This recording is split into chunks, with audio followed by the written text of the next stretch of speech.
Today we have a very interesting subject, one which engages a lot of marketing people. From the common man's perspective, brand is a very, very esoteric subject. As a matter of fact, a lot of people in my industry ask me, do brands and branding really help? Do they really work? Are they wonderful? Does it help to increase revenues in companies, so on and so forth? So these questions which are continuously being asked. So to begin with, let me ask Kerman, what is your experience about internal brands? How do they work very effectively in delivery to the in the marketplace? It's important, and it's very important for us to understand that it is employees who create brand. It's employees that create product, and if employees don't believe in the brand themselves, they cannot go out and effectively sell their brand business strategy. So at the end of 2 years exercise that we went across, we all had to go across and see the very effectiveness of this exercise, and we all had to, over a period of time, kind of do an online training plus online effectiveness, random surveys of how that entire exercise has taken place. And then we had promoter score, which says, okay, employees believe in your brand at so and so level, and then we would check it with externally outside. So it was a huge exercise that took place. There were a lot of failures, there were a lot of learnings. So that was one of the major exercises. Now it took us almost 2.5 years after this merger to actually start talking in a very big way of semantic, what it stands for. And there were a lot of failures as well. Product names kept on changing, so there was a lot of confusion. Think of it, $1 billion product which has been named Veritas Cluster Server. One fine day we are changing it. It's one product out of 120 product and 10 billion that we are talking about. It had its own impact. So what happened was, at that point in time, the chairman heard out, and he made a promise that please allow us to come back within a month's time, fix up whatever has happened to you, okay? But just give us 1 month, because the product that he was using and the deployments were 10,000 machines. It's not going to happen overnight. But within 1 week, we created a team that went across, did a due diligence, and less than 15 days, we could overcome the problem. That particular customer became a referenceable customer. The point I'm trying to make is, how did chairman and everybody came across as innovation and action is one of our values. Right. And that was an action which lead to, which spoke about our core value. Right. So that was one.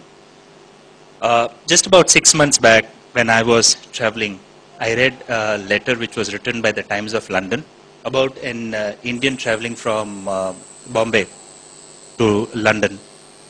So while he was on Mumbai flight, and he wrote back saying, and he wrote an open letter to Charles Bronson, Branson, that your cakes taste like sponge.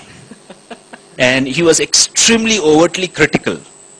And actually he wrote back an email apologizing him within less than 10 days. Right. Saying that if they do taste like sponge, I will start using them in my cleaning my table.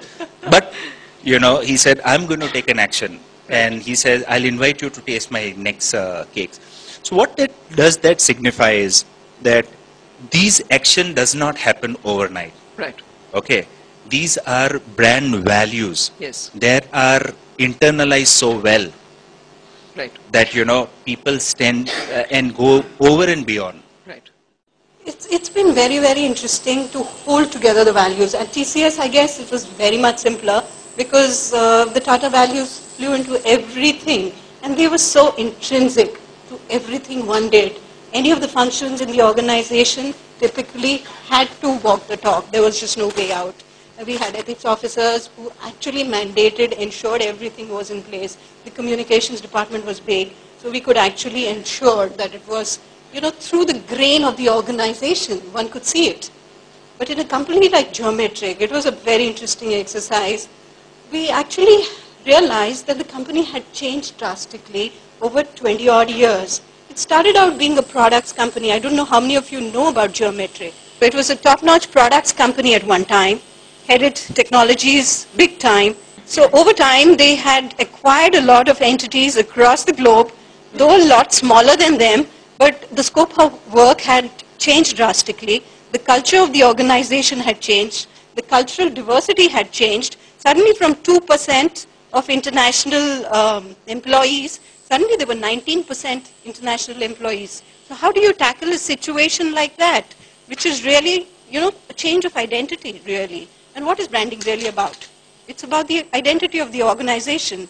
It was a very, very interesting experience for me because as a designer, as a strategist, as a brand communications person, I've always worked across the table, advised customers, okay, this is what you ought to do. This is what your HR department should do. These are the values. This is the brand book, etc., etc. Worked on workshops with them, articulated them. But here I was on that side of the table, doing it all for ourselves. So it was pretty much a branding exercise done internally. And it was a phenomenal experience because one could actually talk to all the internal stakeholders. Because finally, like Arman said, branding starts inside out. It has to. Because unless I believe who I am, I cannot go out and tell the person that this is what I have to give to you. I have to believe in myself. So we engaged with this US company. We did a market research, engaged with a lot of our customers, key customers, had one-on-ones with them to really understand what was the market perception, to be able to, finally decide what was the promise that we wanted to go out to the world with. So if it was experience certainty, then next exercise was really to define how do we ensure that this promise is met in each and every process that we deliver.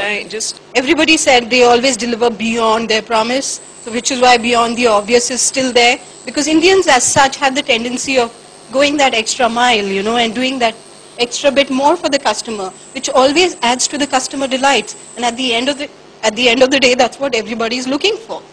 But then here we had to decide on what is it that we can consistently keep delivering.